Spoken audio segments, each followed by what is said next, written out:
The vast expanse of the Proxima Nebula stretched before them like a cosmic ocean painted in shades of purple and gold. Commander Zara Vex stood at the observation deck of the Valdorian exploration vessel Starlight Seeker, her four arms gracefully manipulating the control interfaces as she studied the sensor readings. Her species, the Valdorians, had spent 3 centuries exploring the galaxy, documenting new worlds and cataloging the wonders of space. They were known throughout the galaxy as peaceful scholars, their tall, slender frames and multiple limbs, perfectly adapted for delicate scientific work. Commander called out her second-in-command, Dr. Kef Morrell, his voice carrying the melodic tones typical of their species. "We're detecting an unusual energy signature approximately 2 light-minutes ahead. It appears to be artificial in origin." Zara's large opalescent eyes brightened with curiosity. The Valdorians lived for discoveries like this. In their peaceful society, the greatest honor came not from conquest or dominance, but from expanding. The boundaries of knowledge bring us closer, but maintain a safe distance. Let's see what we're dealing with. As the Starlight Seeker approached the coordinates, the main view screen revealed something that made the entire bridge crew fall silent. Floating in the nebula's ethereal glow was a warship unlike anything they had ever encountered. The vessel was dark, grey, angular, and covered in what appeared to be weapon emplacements. Scorch marks and hull breaches told the story of a violent encounter that had left the ship drifting lifeless in space. "By the 7 moons," whispered Dr. Morrell, his voice filled with a mixture of fascination and concern. "Look at the size of those weapons. This species built their ships for war, not exploration." Zara nodded slowly, her scientific mind already working to understand what they were seeing. The ship was massive, easily twice the size of their own vessel. But its design philosophy was completely alien to Valdorian thinking. Where their ships were smooth and elegant, this vessel was brutal and functional. Every line spoke of a civilization that had learned to fight among the stars. "Run a full sensor sweep," Zara ordered. "I want to know everything about this vessel. Species identification, technology level, current status of all systems." The bridge crew worked efficiently, their instruments probing the mysterious ship with every sensor at their disposal. The results were both fascinating and disturbing. The vessel appeared to be human in origin, a species the Valdorians had heard mentioned in galactic databases but had never encountered directly. Humans were relatively new to interstellar travel, having only achieved faster-than-light capability. Within the last 2 centuries, Commander reported the sensor officer, the ship appears to be a military destroyer. Energy readings are minimal, consistent with a vessel that has been drifting for several weeks, possibly months. Life support systems show no activity. I'm reading no life signs aboard. Zara felt a familiar thrill of scientific discovery. This was exactly the kind of find that could advance their understanding of galactic civilizations. "Prepare a boarding party. I want to examine this vessel in detail. We might learn something valuable about human technology and culture." What the Valdorians didn't know was that deep within the human destroyer Iron Will, Captain Marcus Chen was very much alive and watching their every move. The ship's bridge was dimly lit, running on minimal power to avoid detection.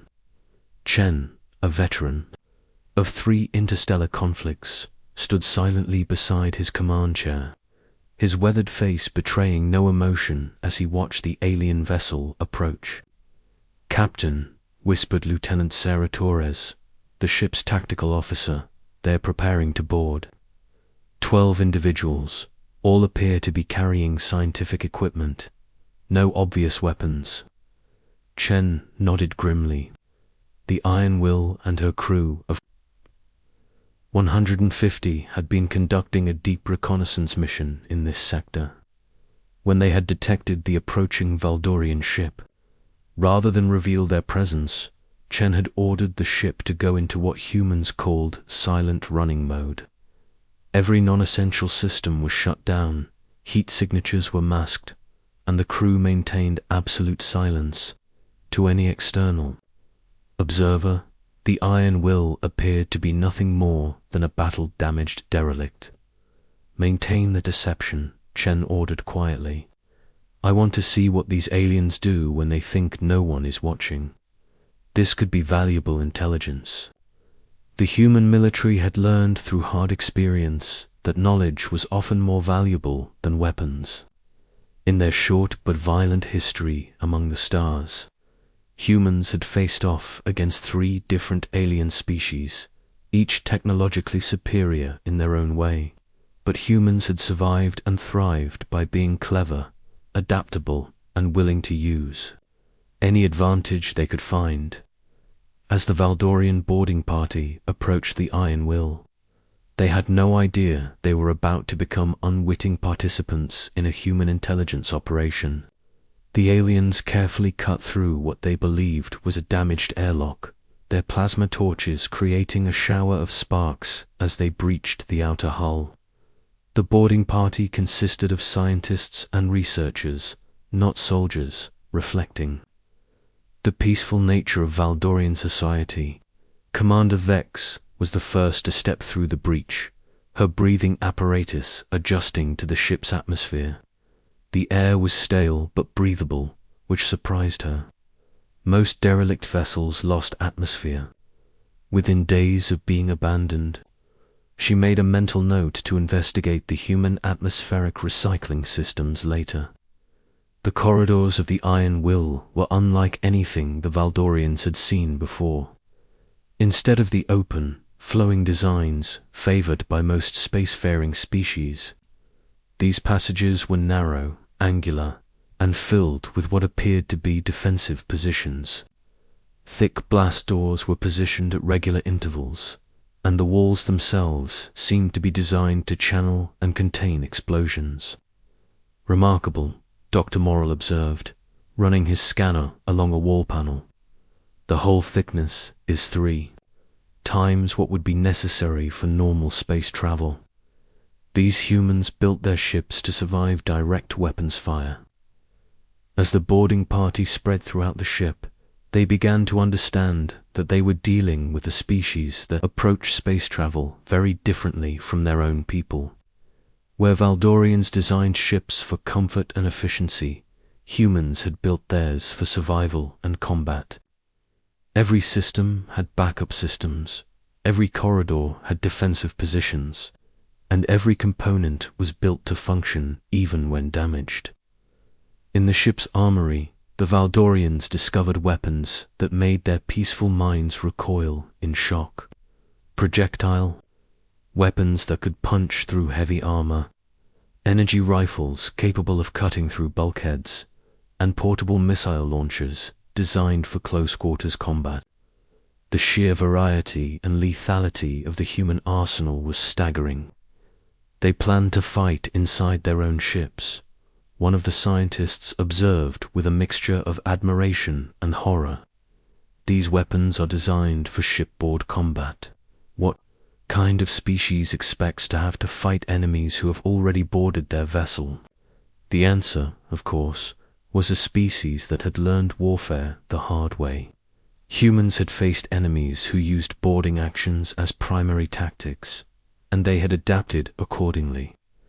Every human warship was designed to be a fortress, capable of defending itself even if the enemy managed to get inside. Meanwhile, hidden throughout the ship, human crew members watched the aliens through carefully concealed surveillance systems. Every move the Valdorians made was being recorded and analyzed. The humans were learning about alien scanning technology, their scientific methods, and most importantly, their military capabilities. "Captain," reported Chief Engineer Rodriguez, through the ship's internal communication system. They're examining the reactor core. They seem impressed by our power output capabilities, but they have no idea what our true capacity is. Chen smiled grimly. The reactor the aliens were examining was running at less than 5% capacity. If they knew what the Iron Will was truly capable of when running at full power, they might not be so confident about boarding her. As the hours passed, the Valdorian boarding party grew more confident in their assessment. They believed they had discovered a derelict vessel from a primitive but militaristic species. Their reports back to their ship painted a picture of humans as violent but technologically inferior beings who relied on brute force rather than advanced science. The design philosophy is crude but effective, Commander Vex reported to her ship. They appear to have compensated for technological limitations through redundancy and overwhelming firepower. Fascinating from an anthropological perspective. The irony was not lost on Captain Chen. The aliens thought they were studying a primitive species, while the humans were conducting a masterclass in intelligence gathering. Every word the Valdorians spoke was being recorded and translated. Their technology was being analyzed and catalogued. Most importantly, their weaknesses were being identified and filed away for future reference. Asterisk. The revelation, the turning point came when Dr. Kef Moral Axe accidentally activated a human interface panel while examining what he thought was a damaged computer terminal. The screen flickered to life, displaying information in human script that the Valdorian Universal Translator struggled to interpret. But one thing was immediately clear. The data was current, real-time, and very much active. Commander Morel's voice carried a note of confusion and growing alarm. This terminal is showing active system monitoring, life support, power distribution, defensive systems. They're all operational and running. Commander Dex felt a chill run through her forearms as the implications hit her. That's impossible. Our sensors showed the ship was dead. There were no life signs, no energy signatures consistent with an active vessel. As if summoned by her words, the corridor lighting suddenly came to full illumination. The soft hum of active systems filled the air, and blast doors throughout the ship began to cycle with mechanical precision.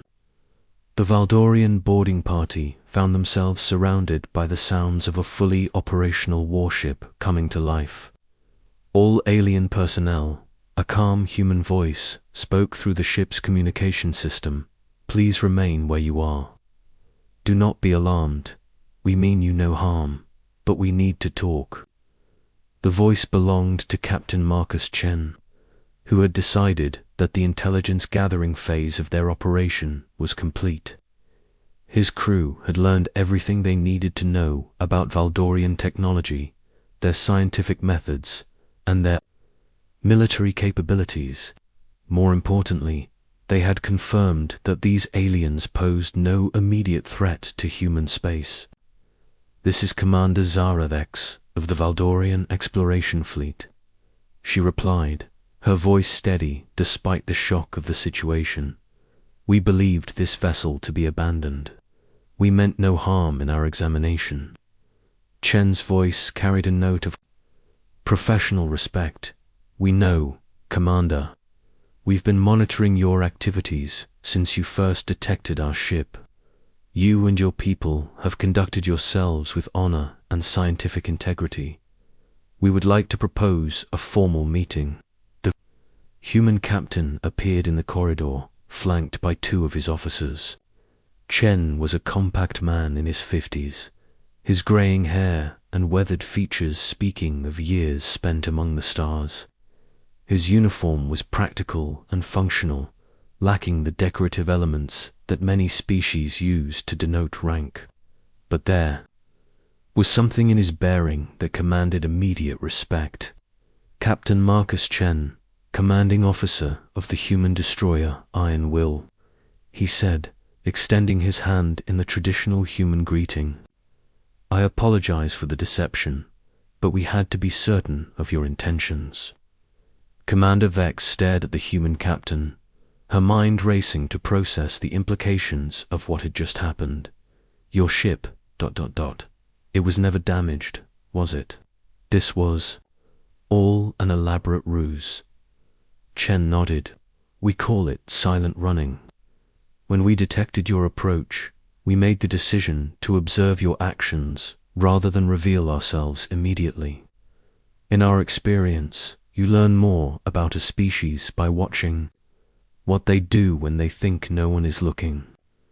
Dr. Morrill stepped forward, his scientific curiosity overriding his shock, but our sensors detected no life signs, no active energy signatures. How is such deception possible? Human military technology has been developed through necessity. Chen explained, we've learned to hide our capabilities, to make our enemies underestimate us. Every system on this ship can be shielded, masked, or shut down while remaining fully operational. It's a survival trait we've developed over 2 centuries of interstellar conflict. The revelation sent shockwaves through the Valdorian boarding party. They had thought they were examining the technology of a primitive species, but they were actually looking at systems more advanced than their own. The humans hadn't survived in space through brute force alone. They had become masters of deception and tactical innovation. You've been at war for 2 centuries, Commander Vex asked, her voice filled with a mixture of sympathy and disbelief. Chun's expression grew somber, not continuously, but frequently enough. We've learned that the galaxy can be a dangerous place for those who aren't prepared to defend themselves. We've faced the Zentari Empire, the Korthok Confederacy, and the Molody Collective. Each time, we were outnumbered and outgunned. Each time, we survived by being smarter, more adaptable, and more determined than our enemies. Implications were staggering. The peaceful Valdorians had assumed that advanced civilizations naturally evolved beyond warfare. The idea that a species could remain militaristic while achieving high technology was alien to their way of thinking. Yet here were the humans, proving that sometimes the most dangerous species were those who had learned to fight and survive. We had no idea, Commander Vex said quietly. In our exploration of the galaxy, we've encountered many species, but none that had maintained such military capability while achieving interstellar travel. Chen gestured for the group to follow him to a conference room. That's because most species that develop advanced technology do so in relative peace. They expand into space when they've already solved their internal conflicts. Humans are different. We took our wars with us to the stars. The conference room was another revelation for the Valdorians, where they expected to find primitive furnishings. They discovered a sophisticated command center with holographic displays showing star charts, fleet movements, and tactical analyses. The humans weren't just warriors. They were strategic thinkers on a galactic scale. Your intelligence gathering was quite thorough, Chen continued, calling up displays that showed recordings of the Valdorian boarding party's activities. We learned a great deal about your technology, your scientific methods, and your peaceful nature. We were particularly impressed by your approach to problem solving. Dr. Morrill was studying the human technology with growing amazement. These holographic projections, the computer interfaces, the level of integration... Your technology is far more advanced than we initially believed. We've had to innovate rapidly, Lieutenant Torres explained. When you're fighting for survival against multiple enemies, you learn to adapt quickly or you die. Human technology has been forged in the fires of necessity. Commander Vex was beginning to understand the true scope of what they had encountered. You could have destroyed our ship the moment we approached, couldn't you? Our shields, our weapons, they would have been useless against your capabilities. Chen nodded gravely. Yes, but that would have gained us nothing. We're not interested in conquest or domination. We're interested in understanding. Your people are explorers and scientists. That's valuable. The galaxy needs more species like yours. The conversation that followed was a cultural exchange unlike anything either species had experienced. The Valdorians learned about human adaptability, their ability to innovate under pressure, and their warriors' code that emphasized honor and protection of the innocent. The humans learned about Valdorian scientific achievements, their peaceful expansion across the galaxy, and their vast databases of knowledge about other species. We propose an alliance, Chen said finally. Your people have knowledge we need, and we have capabilities that could benefit your exploration efforts. Imagine what we could accomplish together. Commander Vex considered this carefully. The idea of allying with a warrior species went against everything her peaceful people believed in. But she was beginning to understand that humans weren't simply violent, they were survivors who had learned to fight because they had to. What kind of alliance? She asked. Information sharing, Chen replied. Your people have explored regions of space we've never seen. You've catalogued species and phenomena that could be invaluable to our survival. In return, we can provide protection for your exploration fleets and share our defensive technologies. Dr. Morrell was intrigued. You would share your military technology with us.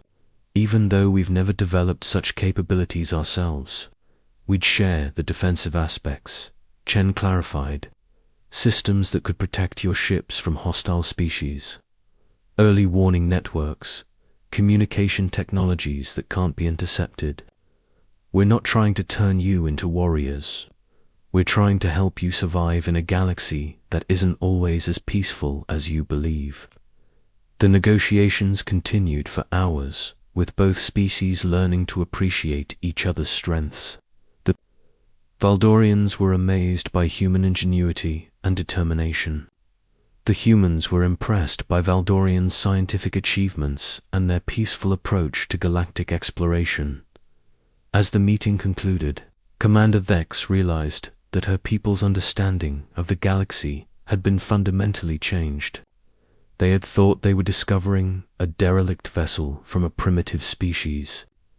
Instead, they had encountered one of the most advanced and dangerous civilizations in the galaxy, one that had chosen to reveal itself rather than remain hidden. We will need to discuss this with our government, she said finally.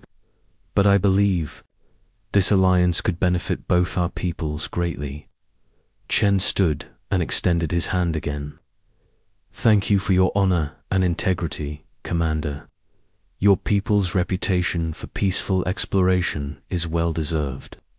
We look forward to working with you.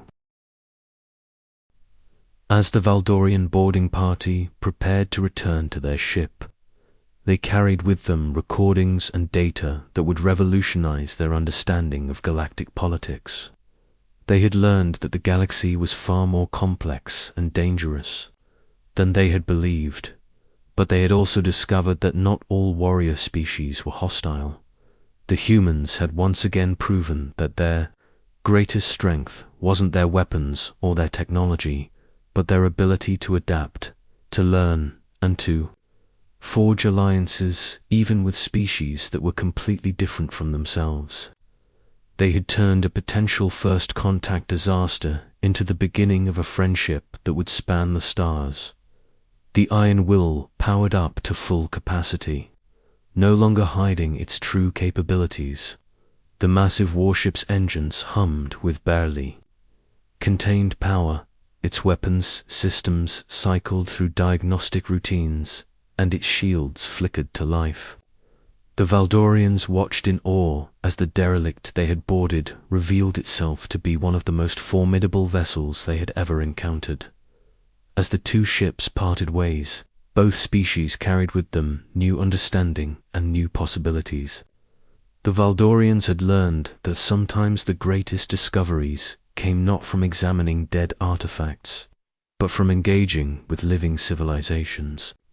The humans had gained valuable allies and proven once again that their greatest victories came not from conquest, but from turning enemies into friends. The fatal error of boarding. A human warship had become the foundation of an alliance that would change the course of galactic history. Asterisk.